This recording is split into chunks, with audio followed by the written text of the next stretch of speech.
طول النهار بتسمع حاطه برنامج ايه. انا بقيت بشوف ليفلات يا ندى من تتبع الازواج، والله الرجال على الله حكايتهم بصراحه يعني. هي بصراحه الزوجات انت معذبه نفسك بانك اه، لا تسالوا عن تحط له اشياء. اللي هي البتاعة دي في شنطة العربية بتاعته وتفضل لا متتبعاها في تسالوا عن الموبايل. السماعة تحط واحدة من سماعة الهيدفون تحطها معاه في الشنطة تفضل ماشية فهي وراه. لما الامر ده بيزيد، هي انا عندي قناعه ان لما الزوج بيفضل يعمل حاجه غلط، او بيبقى الامر معاه فيه حاجه مش كويسه، فربنا عز وجل له رصيد من الستر. فالستر ده خلاص لما انت بتزوده خلاص، فبتيجي بصدفه بقى الزوجه بتكتشف او حد بيكتشف، فرصيد ربنا من الستر ليك سبحان الله بيضيع خلاص، انت بتنكشف. انها فكره انا بقى ما فيش اي شواهد وما فيش اي حاجه وما فيش، وانا عماله ادور من باب الغيره الشديده، من باب إن كلام واحده، من باب الجروبات واللي بشوفه، من باب الفضول، من باب عايزه اعرف بيفكر في ايه وبيكلم مين، اه اه، حاجات كتير. فانت كده حطيتي ان هو بقى فلكك، فده طبعا بدايه انهيار بشكل او للأسف. باخر. والأمر بيتطور عند بعض الزوجات يا أستاذة أشجان في بعض الجروبات، الحقيقة حسبنا الله ونعم الوكيل فيهم يعني. انا عارفه ان في ناس هتختلف معايا مع اللي انا هقوله دلوقتي، يقول لك لا تسيبيها على عماها. جروبات كده معروفه ان انت بتنزلي فيها صوره جوزك وتقولي ده جوزي. طيب حد اه يعرفه؟ لو واحده مثلا تقول لها لا ده كان بيكلمني، ده كان عايز يخطبني، او تطلع واحده تقول لها لا ده جوزي انا او ده خطيبي انا، فتبدا البيوت تتخرب بسبب حاجه من الجروبات دي. بعض النساء تقول لك لا بالعكس ده مفيد جدا علشان نعرف الازواج بيعملوا ايه.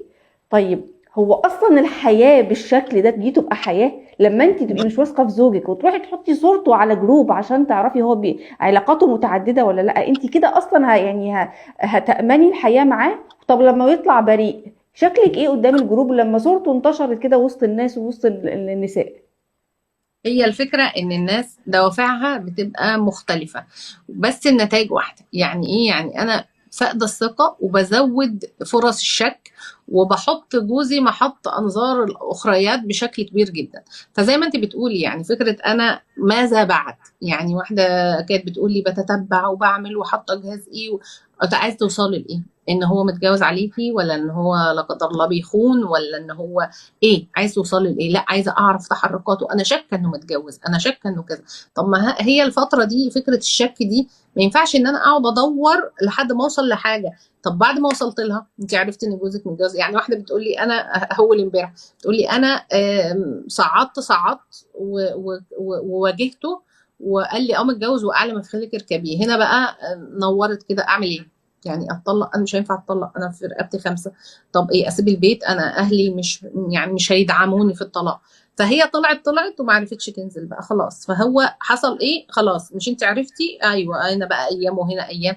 لقت نفسها عاشت حياه هو بقاله اكتر من سنه ونص مخبي وبيحاول مخبيها وكان يرضيها. بيحاول يراضيها وبيحاول يتعامل معاها خلاص بطريقه هو كويسه. فرح ان البالونه فرقعت. فهي الفكره مش ان احنا بنقول ايوه يا جماعه ما تدوروش واقعدوا ساكتين وارضوا، لا انا وخليكم بقول متغفلين وعادي ويتجوز اه لا. ويخلف، مش هو ده المطلوب. طبعا انت لو شاكه لازم، مش هقول تتبعي الشك، ولكن كوني على ثقه ان ربنا هيكشف لك ستر حد، طالما انت اول حاجه مع ربنا، تاني حاجه ان هو له رصيد وهيختفي طول ما هو ما بيتقيش الا فيكي. ولكن ان احنا بندور على حاجات تاذينا، اهم حاجه لو انا عايزه ادور على الكلام ده او امشي في السكه دي ابقى حاطه السيناريوهات المحتمل. انا هتطلق، انا قادره اخد الولاد، طب لا انا مش حامل الكلام ده، انا هكمل عشان خاطر ولادي. لا انا لما تيجي تمام. تقول عشان خاطر ولادي، لا مفيش مم. حاجه اسمها كده، لان الولاد كده كده هيتربوا وما تقنعنيش الحياه دي. المهم نبقى فاهمين دي طبيعته. مش هقول لك بقى تقصير ولا مش تقصير، لا هو بيعمل كده ليه، ايه اللي تمام. حصل. مم. فالامور كل قصه ليها حيثياتها لوحدها. فما ينفعش اكيد. احنا نمشي بقى ورا الجروبات يلا بقى كلنا نحط صوره فلان. ده لا انا طبعا. بشوف مم. مشاكل بقى، فكره دكتور مين وعلان مين وطلع خاطب مين وعامل مين، بيوت بتتخرب بالفعل. ده انا كنت متغفله 7 سنين، ده انا كنت. هي فكرة حتى ان انا اكتشف حاجة زي كده ماشي، بس مش بهذه الطرق دي، مش الاساليب. لان انا بالظبط. مش بدور لوحدي، انا ببث روح الشك عند مجتمع كبير جدا. طيب استاذه اشجان، اخيرا قبل الختام وسريعا، احنا بقى عايزين العلاج، ما ينفعش نختم قبل ما نشوف العلاج للزوجه اللي دايما بتقلب في الماضي وفي القديم اللي بقاله سنين طويله.